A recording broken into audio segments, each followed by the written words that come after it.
And it looks like we can walk up here towards Regent Street. I'm not using the stick for my camera. It's kind of crowded, so you don't want to walk around with a stick. But another part of it is that I think it's fine, but you never know, because I've heard stories that somebody might try to grab your phone or your camera, things like that, if you have it out. So I don't want to be walking around when somebody rides by on a bicycle and tries to grab it. But London seems like a nice place. Okay, so this is Regent Street. We just walked down through that alleyway and ended up on Regent Street. This is what it looks like. Not only geographically, but also culturally, this is somewhere in between continental Western Europe and the East Coast of the United States. I came here from California, so it is a little bit more different for me. This is my first visit to another foreign country that is also English speaking, and since there's no language barrier here, those cultural differences become apparent a lot quicker.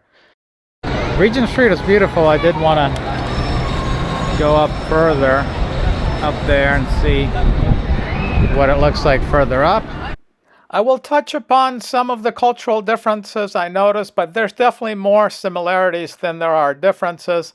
This is an English-speaking capitalist Western democracy, and this area here, with its abundance of luxury goods, products, and services available at different times of the day, designed to extract economic resources from visitors and inhabitants, is definitely similar to an uptown area of a large American city as well.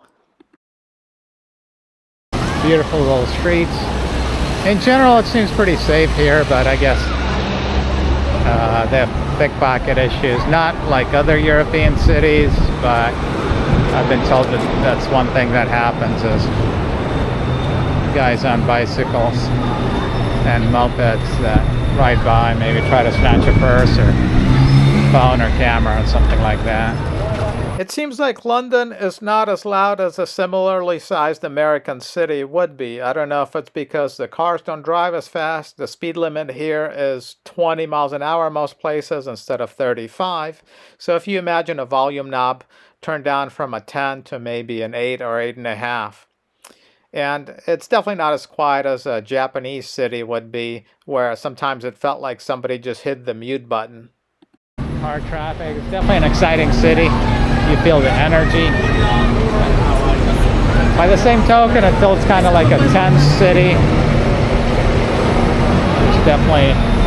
It's not a relaxed environment. There's a lot of things going on, but I like it. But it's one of those things where you spend a lot of time here. I think you kind of have to get away for a few days and maybe go to Bath or go somewhere where you can relax, sit at a lake or something. Well, actually, there's a lot of parks here, like Kensington Palace, gardens, and things like that. So you can definitely relax in the city as well. People drinking outside. Time to have beers after work. Okay, so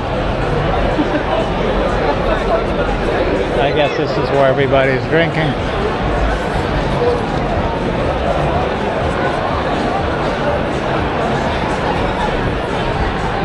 Okay, that's the pub culture right there, I guess. You stand outside a pub with a beer and drink in public, but everybody seems well behaved, so that's the situation. I guess they bring the party outside. It's a nice day, nice weather, it's not raining, why not? So Regent Street, I remember ever since I thought about coming to London, that's been on my list, is to walk down Regent Street. Alcohol consumption is a little bit more private in the US. That scene you just saw a minute ago with people drinking beer on a public street outside of a pub, you generally will not see in the US unless maybe you go to New Orleans for Mardi Gras. Most places, there's some exceptions. Las Vegas does allow drinking on the street, but most places do not. So you either have to stay indoors at a private residence, or you have to remain on the property of the bar or restaurant you bought the beverage from. You can't just walk outside on a public street like that with an open alcoholic container. So this is a little bit unusual for me to see. And it seems like most people drink coffee or tea here like Americans would drink alcohol back home. It seems like if you walk into a coffee shop or how they consume tea, they just sit and drink it inside, and then once they're done, they keep on walking. And in the US, a lot of people will just get it in a to-go cup and walk around with it. And it seems like here, that's what people do with a beer. They get a beer and then they go outside with it. And in the US, you know, people would get a beer and they would stay inside until they finish it and then walk away.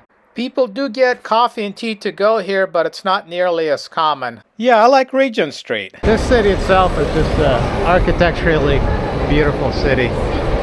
Might be well, out of the big cities, I think this might be the most beautiful city I've been to yet. Sorry.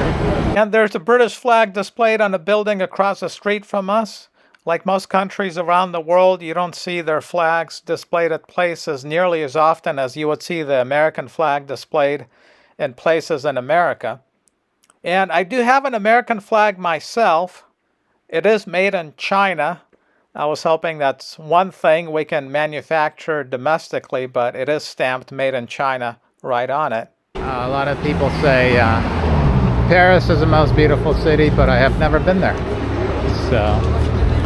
So far, for me, London is the most beautiful, architecturally beautiful big city.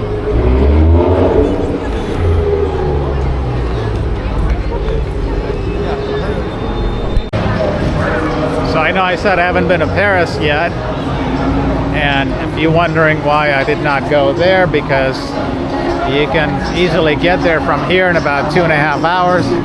Just a little longer than it took me to go to Bath and Bristol, and that is because my goal was to experience England and not just visit two big European capitals like London and Paris. I kind of wanted to get a feel of the rest of England, or at least part of it. I know there's a northern part of England I haven't been to, like Manchester, etc. But I wanted to visit a different part of England, not just see the capital, and I wanted to get a taste of what England's other cities feel and look like. Regent Street, they have to have the Apple Store. It is a really beautiful store though. And look at that. There's Regent Street. Swiss chocolate in here. The customer service here is very good or excellent. Most places I go to, there are maybe 2 exceptions. They tend to be very attentive, but it is different. They concentrate more, just like the society here in general, they concentrate more on manners and politeness as opposed to friendliness. But they're very attentive, so it is a little different. And of course, here you do sometimes get fake politeness, just like back home you sometimes get fake friendliness.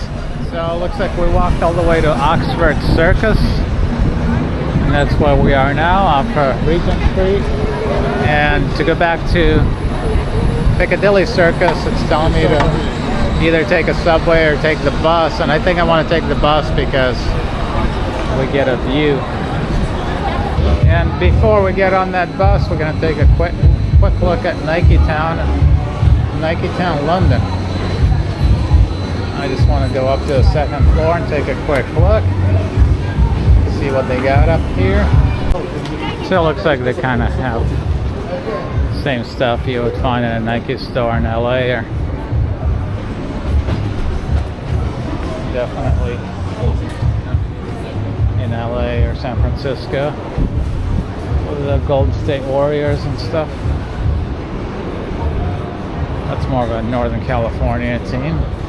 Well, they have more soccer stuff here. that we wouldn't have in the States. Alright, so I'm gonna get out of here and then we'll go down Regent Street. Alright, we're just gonna ride 2 stops, but we're upstairs in the front row view of Regent Street. And look at this.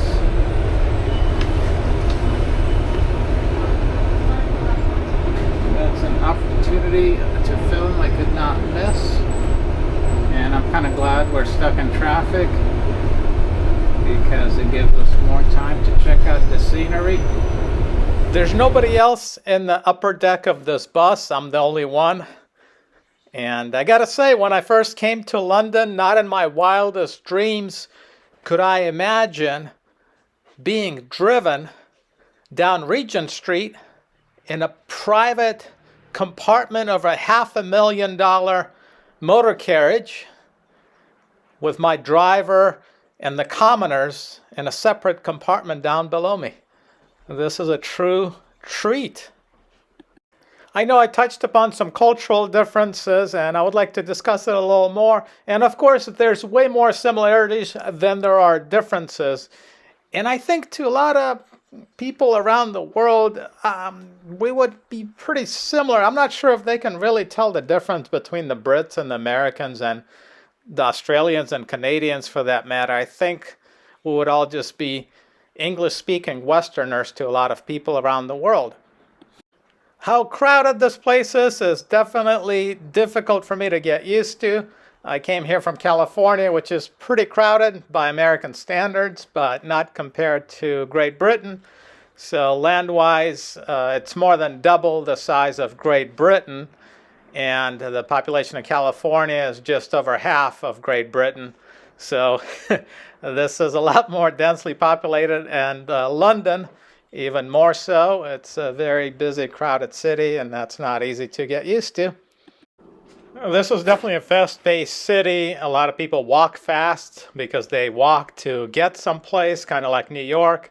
In LA, people don't walk fast. They walk to take a walk usually. They don't really walk much at all. People in LA drive very fast and aggressively, but walk slowly.